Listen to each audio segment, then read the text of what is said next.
Maranatha, the Daily Devotional. The reading for today, August 4th, is entitled Christ our Helper and Redeemer.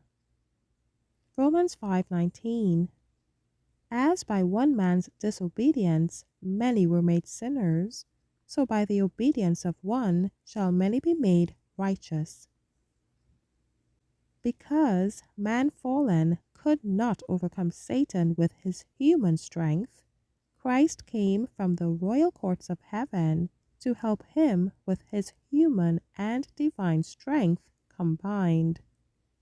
Christ knew that Adam in Eden, with his superior advantages, might have withstood the temptations of Satan and conquered him.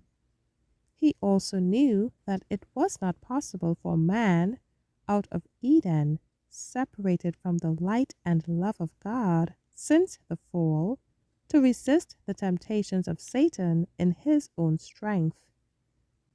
In order to bring hope to man and save him from complete ruin, he humbled himself to take man's nature, that, with his divine power combined with the human, he might reach man where he is.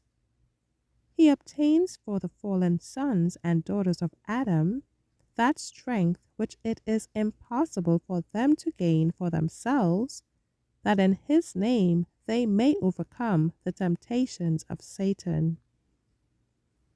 Adam and Eve in Eden were placed under most favorable circumstances. They were without the condemnation of sin. The author of their existence was their teacher, but they fell beneath the power and temptations of the artful foe. 4,000 years had Satan been at work against the government of God, and he had obtained strength and experience from determined practice. Fallen man had not the advantages of Adam in Eden. They had been separating from God for 4,000 years. The wisdom to understand and power to resist the temptations of Satan had become less and less, until Satan seemed to reign triumphant in the earth. Appetite and passion, the love of the world, and presumptuous sins were the great breaches of evil out of which every species of corruption grew.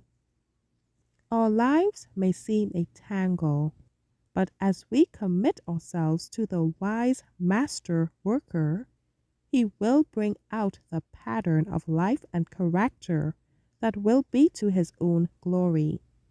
And that character which expresses the glory character of Christ will be received into the paradise of God. Everyone who by faith obeys God's commandments will reach the condition of sinlessness in which Adam lived before his transgression. Thank you for listening.